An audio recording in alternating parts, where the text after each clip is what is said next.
Hello friends, welcome to my YouTube channel Shiksha Mantra. मैं राधा चौधरी आपका स्वागत करती हूँ आपके चैनल शिक्षा मंत्र में। कैसे हैं आप लोग? आई होप सब ठीक होंगे।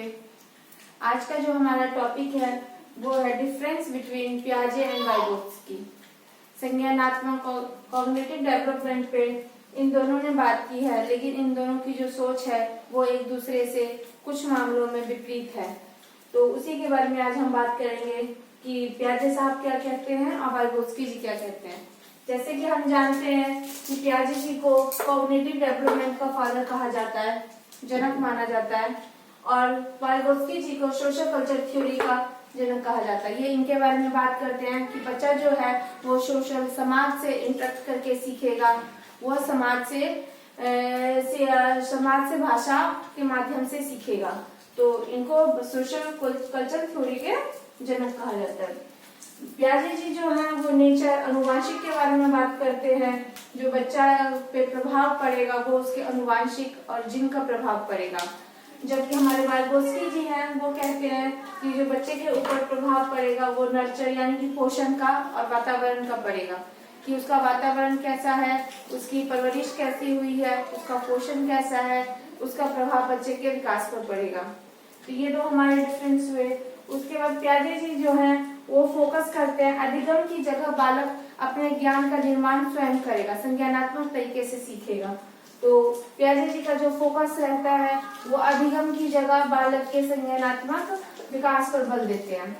और वाइगोत्स्की जी जो है वो कहते हैं कि बालक विकास संज्ञानात्मक से तो सीखेगा, लेकिन उस पर कम ध्यान देके वह लर्निंग प्रोसेस और समाज से इंटरेक्ट करके सीखेगा पर अधिक ध्यान देगा। उसके बाद जैसे हमारे फोर्थ पॉइंट में आ जाता है, वैसे हमने जैसे बात की है पियाजे जी के 4 स्टेजेस के बारे में, जो कि हमारे सेंसर मोटर स्टेज, फिर प्री ऑपरेशनल, फिर कॉन्क्रीट, फिर फॉर्मल। तो आज जो इन्होंने जो इम्पोर्टेंट स्टेज बताई है वो है अर्ली स्टेज। बच्चा जो है सबसे ज्यादा सीखेगा अर्ली स्टेज में। सोशल डेवलपमेंट से ज्यादा हुआ खुद से सीखेगा, समाज से तो इंटरेक्ट होता है लेकिन वह खुद से ज्यादा सीखेगा, ये कहना है मिस्टर पियाजे जी का। उसके बाद जैसे वाइगोत्स्की जी कहते हैं कि बच्चा सोशल के साथ सीखेगा, इंटरेक्ट करके सीखेगा, डायलॉग करके, वाद विवाद करके सीखेगा, रीजनिंग तर्क देके सीखेगा कि अच्छा ये चीज हो रहा है, क्यों हो रहा है, कैसे हो रहा है। मतलब बच्चा जितना ज्यादा वो समाज में, बाहर स्कूल में, अपने आस पड़ोस में जितना इंटरेक्ट होगा, जितना संवाद करेगा, जितना बातचीत करेगा, तर्क वितर्क करेगा, उतना बच्चा सीखेगा। ये कहना है मिस्टर जीन वाइगोत्स्की जी का। उसके बाद पियाजे जी कहते हैं बच्चा ज्ञान का निर्माण खुद करेगा, वो एक्टिव लर्नर होगा, क्रिएट करेगा अपने ज्ञान का, मतलब अपनी बुद्धि का निर्माण वो खुद करेगा। लेकिन एज इट ये भी यही कहते हैं वाइगोत्स्की जी, करेगा तो अपनी बुद्धि का निर्माण खुद, लेकिन वह समाज से संपर्क करके, इंटरेक्ट करके करेगा। उसके बाद जैसे पियाजे जी कहते हैं कि बच्चा अपने ज्ञान का निर्माण एकाकी एक प्रोसेस के बाद करेगा, एक प्रोसेस के बाद दूसरे प्रोसेस पे जाएगा, फिर तीसरे प्रोसेस पे एकाकी होगा उसका ज्ञान का निर्माण। लेकिन जो वाइगोत्स्की जी हैं वो कहते हैं कि एकाकी ना होके बच्चा अपने ज्ञान का निर्माण सोशल, फिजिकल, लैंग्वेज डेवलपमेंट हर जगह से करेगा। उसका समाज से जो डेवलपमेंट होगा वो सोशल भी होगा, सामाजिक भी होगा, शारीरिक भी होगा, लैंग्वेज भाषा का भी होगा विकास। उसके बाद पियाजे जी कहते हैं बच्चा जो है वह इकोसेंट्रिक होगा। इकोसेंट्रिक मतलब जब वो खुद से बात करेगा तो वह अहम केंद्रित होगा, वह अपने आप में बात करेगा। और इसी बात को मिस्टर वाइगोत्स्की जी कहते हैं बच्चा जब अपने आप से बात करेगा तो उसे प्राइवेट स्पीच या इनर स्पीच भी बोला जाता है, वो करेगा। उसके बाद जैसे इन्होंने कहा हमारा जो 8वां स्टेज है कि बच्चा जो है विकास तो बच्चे का होगा लेकिन संज्ञानात्मक विकास लेकिन जन्म से किशोरावस्था तक ज्यादा होगा। जन्म से, बर्थ से उसके किशोरावस्था तक, मतलब 16 से 18 एज तक में उसके ज्ञान का विकास ज्यादा होगा। लेकिन ये कहते हैं कि बच्चा समाज से इंटरेक्ट करेगा और वह इंटरेक्शन बर्थ टू डेथ तक चलेगा, क्योंकि अगर कोई भी बच्चे समाज से इंटरेक्ट करता है वो बच्चे से लेकर जब तक वो जीवित रहता है तब तक वो समाज का एक अहम और अभिन्न हिस्सा होता है। वो समाज से कुछ न कुछ सीखता है, समाज को कुछ न कुछ देता है, इसलिए यह प्रोसेस जो है बर्थ टू डेथ चलेगी। उसके बाद हमारे पियाजे जी ने कुछ की फैक्टर के बारे में भी बात की है, उसके बारे में भी हम बात कर लेते हैं।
जैसे हमारे प्याजे जी बात करते हैं समायोजन के बारे में, आत्मसातीकरण, संतुलन, असंतुलन, स्कीमा। मतलब बच्चा अपने ज्ञान का निर्माण कैसे करता है, कैसे वह संतुलन स्थिति में होता है, कैसे वह समायोजन अपने पूर्व ज्ञान को और आज के ज्ञान को मिलाता है, समायोजन करता है। उसके बाद कैसे अपने दिमाग में चीजों को स्टोर करता है, स्कीमा, ये सब बातें करते हैं की फैक्टर है ये प्याजे जी का। इसके बारे में एक मैं अलग से टॉपिक लूंगी और इसका बहुत बड़ा प्रोसेस है, कैसे ये पूरा होता है ये मैं अच्छे से समझाऊंगी। लेकिन जैसे हमारे वाइगोत्स्की जी है, ये बात करते हैं एलएडी के बारे में, एलपीडी के बारे में। एलएडी जैसे लेवल एक्चुअल डेवलपमेंट,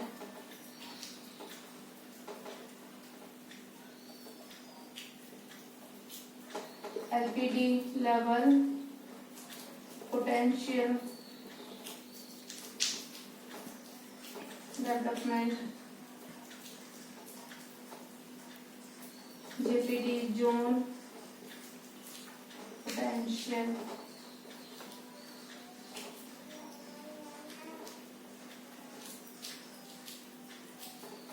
डेवलपमेंट।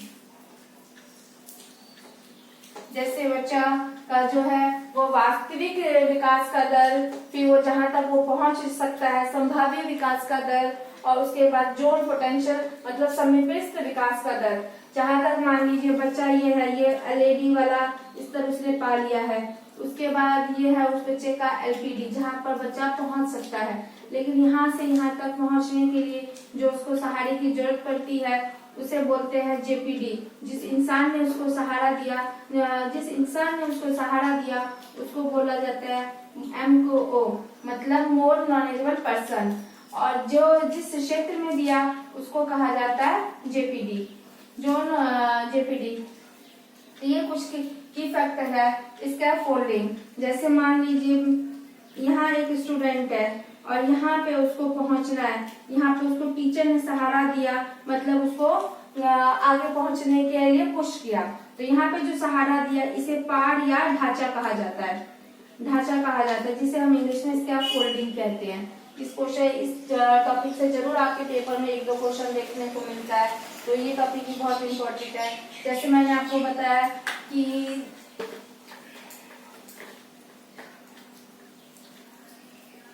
इस जगह पे बच्चा है, यहाँ पे पहुंचना चाहता है। यहाँ तक पहुंचने के लिए उसको जिस पर्सन से सहारा मिला वो तो हो गया एमओ, और उस सहारे को बोला गया पाड़ या ढांचा,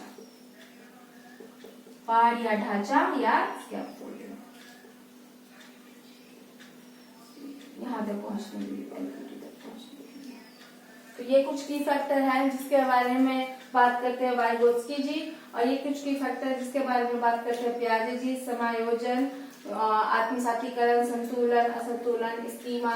इसके बारे में फिर हम कभी दूसरा नया टॉपिक बनाएंगे जिसपे हम की फैक्टर के बारे में बात करेंगे। आज का मेरा ये टॉपिक यहीं समाप्त होता है।